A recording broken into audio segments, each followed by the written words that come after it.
అండి, ఎలా ఉన్నారు? బాగున్నారా? మీ అందరూ కూడా బాగోవాలన్న ఆలోచన ఈ దినం దేవుని యొక్క వాక్య ప్రకారం మనం చూసుకున్నట్లయితే కీర్తన గ్రంథంలో చెప్తూ ఉంటాడండి. దేవుని యొక్క వాక్యము శాంతి సమాధానము నెమ్మదిని ఇస్తుందని చెప్పేసి దేవుడు తన పరిశుద్ధ లేఖనం ద్వారా చదివిస్తూ ఉన్నాడు అనమాట అండి. ఎవరైతే చక్కగా మాకు శాంతి లేదండి, సమాధానం లేదండి, నెమ్మది లేదండి, మాకు అన్నీ ఉన్నాయి కానీ శాంతి సమాధానం నెమ్మది లేదని చెప్పేసి మనం చెప్పుకుంటూ ఉంటాం అనమాట అండి. మనకు శాంతి సమాధానం నెమ్మది కావాలి అంటే లోకసువార్తలో చెప్పబడిన ప్రకారము సర్వోన్నతమైన స్థలములలో దేవునికి మహిమయు ఆయనకి ఇష్టమైన వారికి భూమి మీద సమాధానం కలిగినని చెప్పేసి దేవుడు తన పరిశుద్ధ లేఖనం ద్వారా చదివిస్తుంటాడు అనమాట అండి. అంటే మనకు సమాధానము శాంతి నెమ్మది కావాలి అంటే చక్క ఏం చేయాలని మనం దేవునికి అంగీకారంగా జీవించాలి, దేవునికి ఇష్టలుగా జీవించాలి, దేవునికి నమ్మకంగా జీవించాలి, దేవుని ఎదుట మంచి ప్రవర్తన కలిగి జీవించాలండి. దేవుని ఎదుట నిలిచి అర్హతను మనము సంపాదించుకోవాలండి. దేవుని ఎదుట యోగ్యులుగా మనము జీవించాలన్నమాట అండి.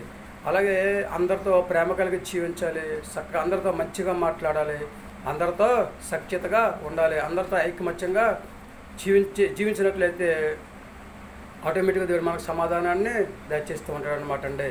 దేవుడి ఇచ్చిన మహాఉత్సవం గురం బట్టి ఇర్మియా గ్రంథంలో చెప్పబడిన ప్రకారము ఎవరైతే దేవుని మాట వింటారో వాళ్ళందరికీ కూడా నెమ్మదిని దయచేస్తానని చెప్తున్నాడు దేవుడు. అంటే మన ఇష్టానుసారంగా మనం జీవించి మనకు నెమ్మది కావాలంటే ఎలా వస్తూ ఉంటుందండి? దేవునికి అంగీకారంగా జీవించాలి, అప్పుడే దేవుడు మనకు నెమ్మదిని దయచేస్తూ ఉంటాడు అనమాట అండి. అలాగే ప్రార్థన గ్రంథంలో చెప్పబడిన ప్రకారము మనం దేవుని మాట వినకుండా మన ఇష్టానుసారంగా జీవిస్తే అక్కడ దూతకి దేవుడు ఆజ్ఞయిస్తూ ఉన్నాడు అనమాట అండి. ఎవరైతే దేవునికి వ్యతిరేకంగా జీవిస్తూ ఉన్నారో వాళ్ళ గృహాల్లో సమాధానం చేయకుండా ఆ దూతకి అధికారం ఇచ్చినట్లు మనము చూస్తూ ఉన్నాం అనమాట అండి. దేవుడు ఇచ్చిన మహాఉత్సవాన్ని బట్టి ఆయన కోపదాన్ని బట్టి మన అందరం కూడా దేవుని పిల్లలము కనుక దేవునికి వ్యతిరేకంగా జీవించి మనం ఏం చేయలేమండి. దేవునికి అంగీకారంగా జీవిస్తే శాంతి సమాధానము నెమ్మది మనకి దేవుడు దయచేస్తూ ఉంటాడు అనమాట అండి. దేవుడు సర్వశక్తి గల దేవుడు అండి. దేవుడికి అసాధ్యమైనది ఏది లేదనమాట అండి. ఒకరిని హెచ్చించగలడు, ఒకరిని తగ్గించగలడు అనమాట అండి.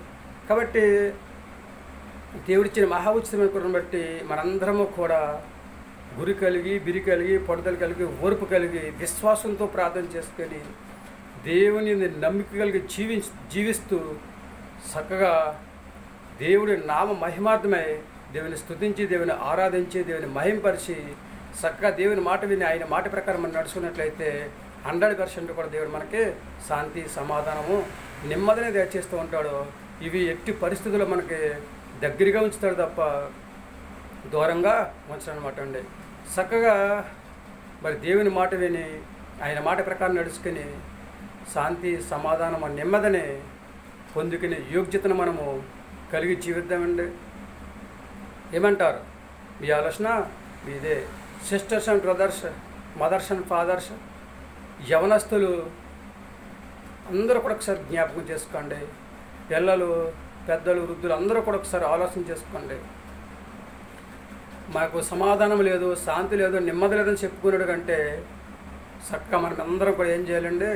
దేవుని నామములో మోకరించి విశ్వాసంతో ప్రార్థన చేసుకున్నట్లయితే దేవుడు మనకి శాంతి సమాధానం నెమ్మదినిచ్చి భూమి మీద మంచి ఆరోగ్యం దయచేసి హాయిగా జీవించే యోగ్యతను మనకి దయచేస్తాడనమాట అండి. ఒకసారి ఆలోచన చేసుకుంటారా? Sisters and brothers, mothers and fathers ఏమంటారు? లేదంటే నేను దేవుడి మాట విని ఆయన మాట ప్రకారం నడుచుకుని ఆయన వాక్యాన్ని విని విన్న వాక్యం హృదయం అనే పలక మీద రాసుకుని పదే పదే నెవరు వేసుకుని విశ్వాసంతో ప్రార్థన చేసుకుని దేవుడి దగ్గర నుంచి శాంతి సమాధానం నెమ్మదినే పొందుకుంటానండి. దేవుని ఎందుకు భయభక్తులు జీవిస్తూ ఉంటానండి. దేవుని మాట వింటానని చెప్పేసి ఎవరైతే అంటారో వాళ్ళు తలలో వంచండి, లేచని ప్రార్థన చేసుకుందాం. మహాపరిషుని పరలోకపు తండ్రి, నీ ఘనమైన పదాలు లెక్కలేని స్తుతిస్తుంది ప్రభా. నీ వాక్యమే తండ్రి మమ్మల్ని బ్రతికిస్తుందని ప్రభా. అలాగే శాంతి సమాధానం నెమ్మదిని తండ్రి ప్రభా నీ యొక్క వాక్యం ఇస్తుందని చదివించా ప్రభా. నీ యొక్క వాక్యానికి వ్యతిరేకంగా ఎవరైతే జీవిస్తూ ఉంటామో తండ్రి వారందరూ గృహాల్లో శాంతి సమాధానము నెమ్మది లేకుండా దండిస్తుందో చేయడానికి దండిస్తుందో ఒక దూతకు అధికారం ఇచ్చినట్లుగా మేము చూస్తున్నాం. నీకు కొన్నాడు ఆ పరిస్థితి లేకుండా ప్రతి ఒక్కరూ దండిస్తుండవా. నిన్ను విశ్వాసంతో ప్రార్థన చేసుకుని నీ మాట విని నీ మాట ప్రకారం తండ్రి నడుచుకుని చక్కగా తండ్రి స్తోత్రం ప్రభా, శాంతి సమాధానం నెమ్మదిని పొందుకొని భూమి మీద హాయిగా జీవించే యోగ్యత ప్రతి బిడ్డలకి దయచేయండి తండ్రి. అందరిని కూడా దీవించండి, ఆశీర్వదించండి. నీ కృప బలపరిచి నీ దివ్యమైన ఆశీర్వాదాలు పంపించమని మరొకసారి బిడ్డలందరికీ కావాల్సిన సహాయం దయచేయమని మా ప్రార్థన ఆలకిస్తాను. మా ప్రార్థన బలం దయచేయండి. మా కరతరాన్ని యేసుక్రీస్తు క్రైస్తు మీద నమ్మని వేడుకొంచున్నాము తండ్రి. ఆమేన్. అందరికీ వందనాలండి. తిరిగి దేవుని ఆశీర్వాదం మీకు తోడుకున్నాను కాక, దేవుడు మమ్మల్ని దీవించి ఆశీర్వదించాను కాక. ఆమేన్. మనకు శాంతి సమాధానం నెమ్మది కావాలని మనం కోరుకున్నట్లయితే దేవుని మాట విందాం, ఆయనకి ఇష్టలుగా జీవిద్దాం, ఆయనకు అంగీకారంగా జీవిద్దాం, విశ్వాసంతో ప్రార్థన చేసుకుందాం, నమ్మకం కలిగి జీవిద్దాం. ఏమంటారండి? మీ ఆలోచన మీదే. వింటారా దేవుని మాట? నడుచుకుంటారా దేవునికి అంగీకారంగా? పొందుకుంటారా దేవుని యొక్క దీవెన ఆశీర్వాదాలు?